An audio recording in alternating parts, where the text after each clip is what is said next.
everything that is required to move us forward and out of this currently resides in your workforce. Yes. Everything you need is present every day when you're walking through the doors.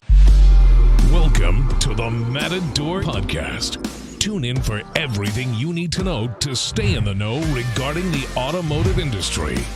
Here's your host, Jason Harris. Hey, what's going on, Podcast Nation? It is Jason Harris here, and thank you for joining me on another episode of the Matador Buscast. That's right, I said Buscast. I've done podcasts on planes, trains, automobiles, and yachts.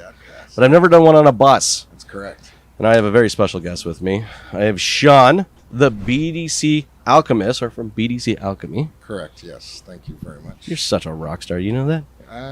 Not Can yet. I get that up Not there yet, so I can man. hear Yeah, you? way There we up. go. There You are. All right. Me and Shawn go way back, so I can have a little fun with them. Hey, Shawn. Yes. Everything BDC, man. Talk about a crazy last couple of years. Yep. And just, now looking at the way the industry is changing, the way the economy is changing. Mm-hmm. Man, communication is just like the most important thing that I think any dealership can be focusing on, for this year. But man, I'd love to kind of get your take on what should we be focusing for 2023. People. Always focus on your people. It's always about people. Interestingly enough, you mentioned communication. That's an age-old kind of argument or an age-old topic that we've been talking about forever, right? So it's not necessarily about communication, but I think moving forward, it should be more about effective communication. I like that. Yeah. So the interesting thing for me and what I've been learning lately, especially since people have been furloughed, they're working from home and what have you, is that a lot of people don't necessarily understand, I guess if I could say that the people that actually are in their care, it's not necessarily about the objective reality of your employees, but more so subjective, like the way they take, how can I say this, subjective interpretation, if you will. All right. So give for a fact, like, I don't know, there's a car accident, you're standing there and I'm standing here. Just by the very purpose of us being in two very different angles, it changes the narrative of what we're seeing. It's one event with two different things, right? So I can only imagine, the pressures of like managers and whatnot that have like 30, 40, 50 employees. You can't just say one thing and expect everybody to understand it the same way. Exactly. So I think moving forward, effective communication is at the root of what we're doing. It is effective communication, but it's also how do we get our team to effectively communicate, right? We're going to go down to kind of those three favorite pillars of mine, the people, the process, and the technology. Absolutely. And there's no better time for us to, let's say, optimize, all right, our communication efforts through those three things, all right? And like you said, let's go down, the people rabbit hole for a second, all right? I love finding rabbit holes. Come on, I love a good rabbit hole. So, all right, let's talk about people. Like, how do you kind of see, how our people need to maybe to develop or let's call evolve, for the changes that our industry is taking on right now? Well, listen, that for me is it's a double-edged sword. From the employee standpoint, show up. First of all, show up. Yep. And can we swear on this podcast? Dude, come on. Okay, first things first, give a shit. There we right? go. Just give a shit when you're showing up, right? Like, don't walk by that piece of paper and say it's not my job. But at the precipice of it, I think it should come from leadership from the top. It's more than just a mission statement. They should have a vision statement. And it really starts from the onboarding process. Are we giving them something to work towards? So any employee that has a sense of lethargy, that's a culture-based issue, right? And it starts from the top. So I think, and not to harp on owners, because like I said, right now, they're being governed by fear, obviously, because of the uncertainty and the volatility right now of interest rates, chip shortages, inventory shortage, everything under the sun, right?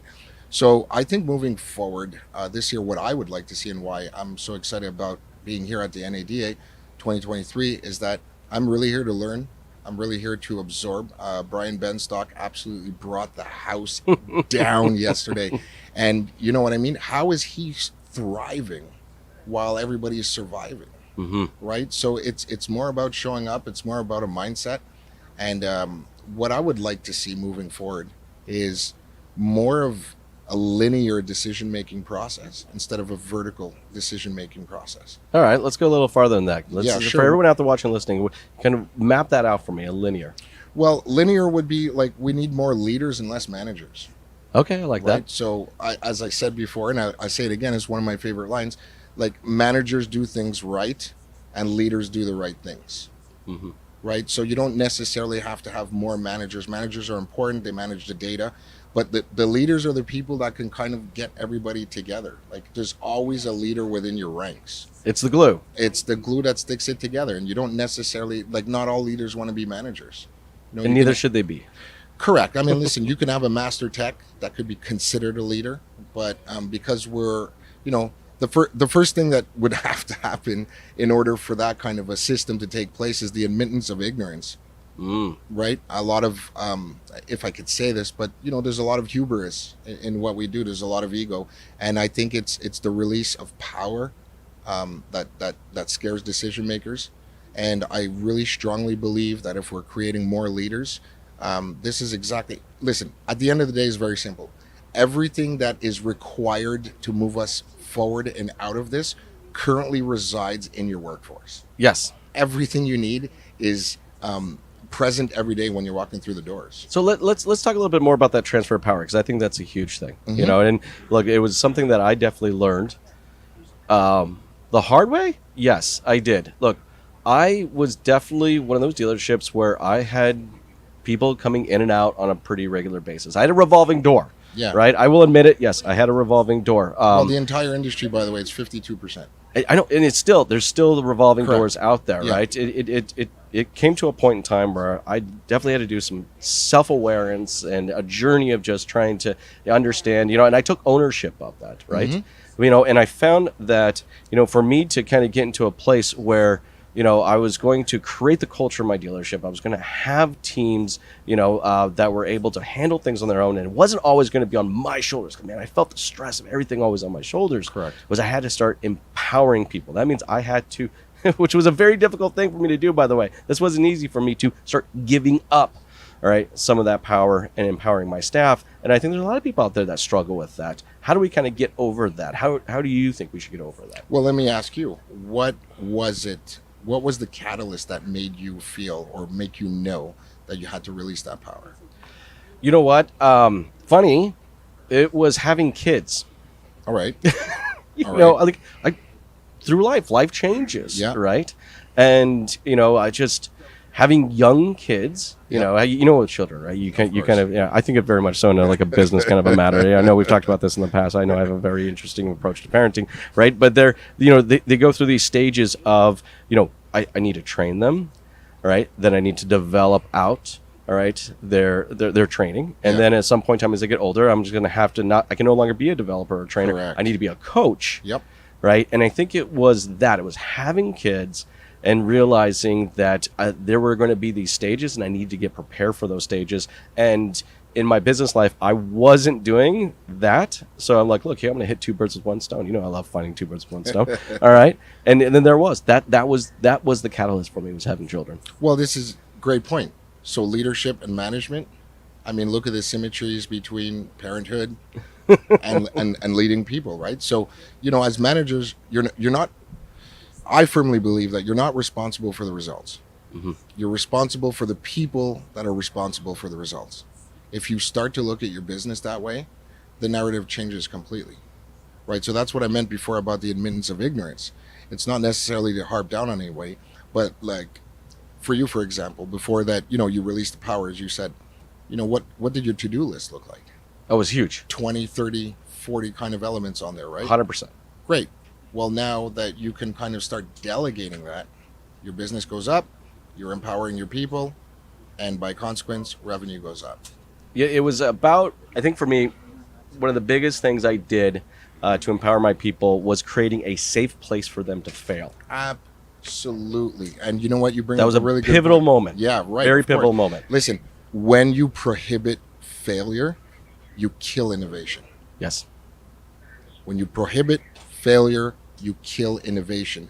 So as managers and leaders, it's very important for us to, when we're talking about culture, like that's the big buzzword, but outside of culture, as a manager, it's very simple. You need to create a space of safety, psychological safety for your people. Then and only then will they feel comfortable to bring up whatever combustion points exist in the process or what have you on the floor, right? So it's very much, I believe, it's very much about empowering your people at the end of the day, man. Yeah, you know what? Once I got over the hump of saying, you know what, mistakes are going to happen, but we're gonna take time to learn from those. And you know, it's funny.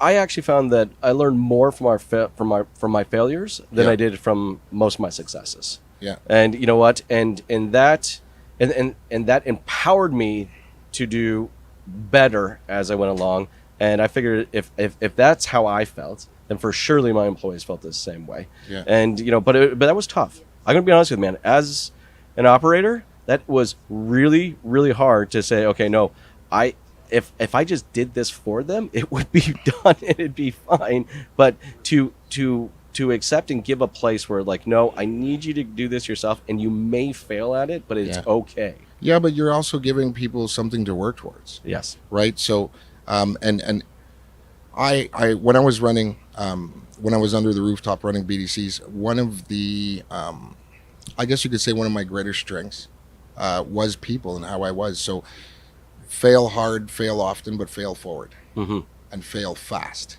There you go. Right? If you're going to fail, which we will fail fast. And like you said, yes, okay, we learn from it. I work hard, but I play equally as hard. So when we say, like, yeah, okay, it's okay to let people fail. Yeah, kind of. We're also running a business. So that's why the notion of failing fast comes to mind. But we have to be strategically patient, but with a high sense of urgency at the same time. So that's where the fail fast, like just throw them out there, let them fail, let them learn, and then let's keep moving forward. But I think to achieve that, there is a relationship of trust that has to be created. 100%. That's where the moniker for my company, manage the data, coach the people. Right? So by managing them on a daily basis, not a weekly or monthly basis. Can you imagine going up to your play at the end of the week and telling them, hey, you had a really bad week? And then they look at you and they have the audacity to ask you, which they should, but challenge your managers, saying like, okay, well, when did you notice that I was going off the rails? Oh, well, on Tuesday I saw that your numbers started to slip, and Wednesday and Thursday, and now it's Friday. So you let me fail all week. So when we're talking about building trust, those are the things that you have to really fix. It's really much emotional intelligence. There's the word. Right? And emotional intelligence is very much about self-awareness, knowing yourself and, you know, how you directly impact others, how your actions impact others, how what you say impact others. It really, really does have a large impact. And not everybody, like I said before, understands things the same way, right? So we call it code switching, and you have to adjust. The way you're going to talk to the GM is not the same way that you're going to talk to the sales manager. It's not the way, but you have to find a way to articulate or illustrate your points, but you have to learn the language, and you have to get to know how to approach, you know, the person that you're speaking to. Your audience. I love that. Code switching. I like code that. Switching is the incredibly code practical. Switching is basically, well, I'm not a teacher, but code switching is basically your ability to you know, to adjust, like I said, to adjust your articulation to the audience, right? So if you're talking to the general manager, you have to understand that their brain is going so fast and there's just so much information. So we got to, emotions have to be absent from that conversation. And it's just got to be a number. It's like, look, X is happening, it's causing a Y, and the consequence is Z. Great. So now that you brought me this problem, what solution have you brought? Oh, well, I don't know. I'm here to figure it out. And that's one of the problems before by, like you said before, wanting to do everything. We're not weaponizing our employees with the ability for critical thinking. Dude, that's incredibly well said. Look, I know we're getting towards the tail end of our time today, Yep. and I know this is a topic that me and you can easily jam about for a lot longer. But before I let you go, Shawn, and let you get back to the show, for everybody out there watching and listening right now, would love to connect with you and kind of follow along with your journey or learn more about yourself. What's the best way to do so? Website is bdcalchemy.com, and or you can hit me up on LinkedIn. Awesome, man. Thank you, dude. Thanks Thank for you very taking the much. time to jam with me. Absolutely. This was so much fun. Absolutely. Thanks. Thank you. Thanks for tuning in to the Matador Podcast with your host, Jason Harris. Be sure to check out the full podcast library at matador.ai to stay in the know. Remember to like, comment, and subscribe.